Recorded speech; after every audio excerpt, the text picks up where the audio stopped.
Howdy, y'all. Welcome back to my views from Town.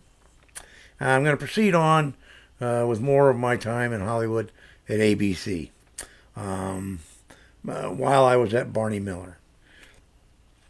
Um, while I was there, I decided that I wanted to try to make a short film. It was just something that I wanted to try to do as one of the ways to try to expose myself and maybe, make some contacts, make something happen, do whatever. And there were a bunch of pages, other pages who were, of course, excited about doing something like that. So we set about doing it. I got with another one of the pages, Brad, who was working on one of the other shows. He was on Fridays. You probably don't even remember that show. And I concocted a story. It was basically theater of the absurd, kind of like Waiting for Godot sort of thing. Because it needed to be shot in basically one location, so you could shoot it in a day, keep all the expenses really down, that sort of thing. And so we set about making the script. We did the script, and then we started fishing it around for a cast. I got my grandmother to loan me, I want to say, $5,000, I believe it was, to make the movie. And that was just, the only time I borrowed money from my grandmother that I recall. Someone may know of more, but I don't. That was the only time I did. Others in my family had, but that was the only time I did it. And so, as it turned out, as I was doing all of this, George Deeby, who was the lighting director, director of photography on Barney Miller, took a great interest in us and what we were trying to do. I mean, he was just a sweetheart of a guy. I mean, you couldn't ask for a nicer man than George Deeby. And he really pitched in. And he was like, look, you can come to my house to rehearse. Don't worry about, finding the camera crew and the gear and all this stuff. I'll get that taken care of for you. Get it all set up. Don't you sweat it out. You just worry about this part. Blah, blah, blah, everything's going to be great. And I was like, just, stoked. I mean, wow. I mean, how could you ask for anything more than that, right? And I got the guy who did Ray the Bum, John Delahan, on Barney Miller, to accept one of the lead roles. And then I got the guy who played Lieutenant Scanlon on Barney to accept the other role. And I thought, this is perfect. These two guys are absolutely perfect for this role, for these two roles.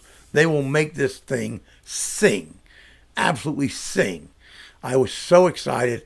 I said, this is perfect, absolutely perfect. But within a couple weeks of actual shoot date, Scanlon had to bail.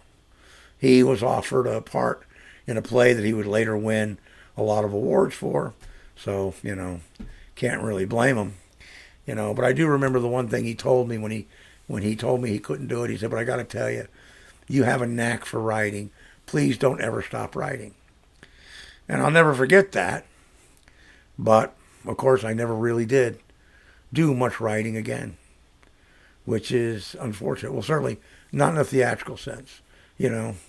I would do corporate video writing and stuff, but never anything like that. So, unfortunate. So I had to recast that part.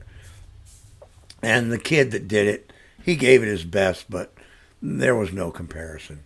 And the movie just doesn't work, because of it. I mean, John Delahan does a great job in his role, but that guy just never really got it. And the other parts are, kind of weak too, because they were youngsters. I was given a chance to for nothing, whatever. So, but it turned out to be a lovely, learning experience all the same, because, I get out there to where we're going to shoot, and I see this big old, film grip truck come rolling up, and I'm looking going, somebody else shooting here? Can't be me, right? Guy gets out and says, I'm Rick, the camera guy. Are you Bruce? And I'm like, oh, geez, yeah. He says, well, I'm here with you. Now it pops Murray, the audio guy. you know, all this stuff, Chapman Dolly, the tracks,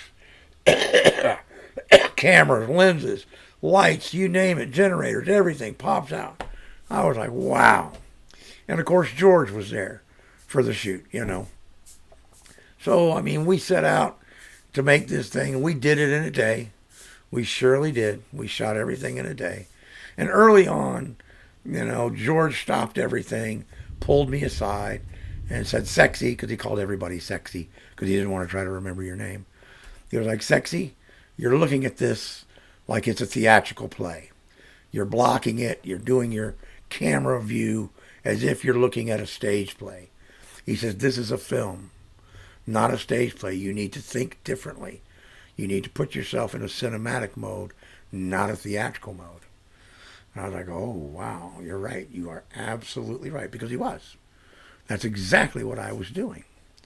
So we all took 15, and I kind of gathered myself together, looked at the script, got it in my head, said, okay, I know what I can do. I know how to deal with this. Okay, let me think this thing through. And I started, to go at it again. And it didn't take long. I would do this, and George might say, you might want to, a little bit more, a little bit, that, by an hour or two in, after that, I was there. I saw it. I knew what I was doing.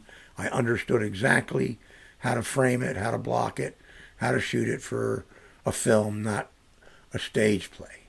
Because that's exactly what it had been in my head all that time, was basically a stage play. And the other thing George did that was funny was, of course, I wanted to be different, right? So when we first started, I didn't want to say, camera, action, all that kind of crap. I was trying to be different and do other stuff. And George kind of very quickly pulled me aside. Sexy, sexy, sexy. No. No, you do it the way you're supposed to do it. That's what everybody expects to hear. Those are the cues they're going to act on. So you do it. Right? And you say, everybody ready, audio. Audio will say speed. Oh, okay, speed. And you'll say, everybody stand by. And roll camera. Camera rolling. Speed. And action. Something basically to that effect.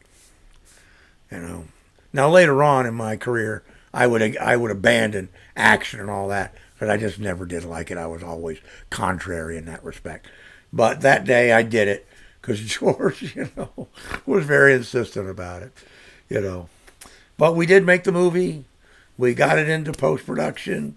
I worked with the editor to edit it, so I learned how to film edit, on a little, moviola, single reel, cut and splice sort of deal. The bends, the whole deal. How to get the optics done, the whole thing. And it was just an incredible learning experience, And in the end, I had convinced the Rialto Theater to let me have a screening there. So I can invite all the Barney people and everything. And that was great. So I had my big, opening screening. Everybody came. They were all really nice. The movie starts. It rolls for about 5 minutes. And then the projector dies. Oh, I mean, no kidding, really. The projector dies. That just took every air out of my sails. You can imagine, There was no way I was going to get all those people to come back again. I wasn't even going to try. It was just terrible, Everybody was very, so sorry. Let us know,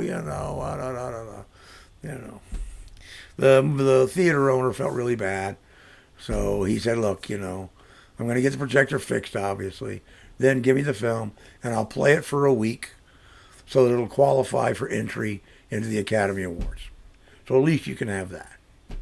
So, if nothing else, that's what came out of it. Is my little stupid movie ran for a week at the Rialto Theater in Pasadena. And I went and saw it myself in the theater. And it qualified, and I actually entered it in the Academy Awards short film category. Didn't win anything, obviously, but we gave it a shot. So I still have a copy of the film today. Every now and again, I'll pull it out and watch it, you know, and just wish that I had the cast that I really wanted to have, because it would have made such a difference. It would have been such a great little movie if I had, but that's not the way it worked out. So, in any case, it was an experience that taught me an awful lot about filmmaking, the process, how you do it, the pitfalls, where to cut corners, where to not cut corners, all that sort of stuff. And I am forever in George Deeby's debt for everything he did for us on the making of that film. And that was just a real blessing. So that was probably that was one of two of the great things that came out of my being on the Barney set for a season. There was another, but that's for the next story. Peace. Hang 10.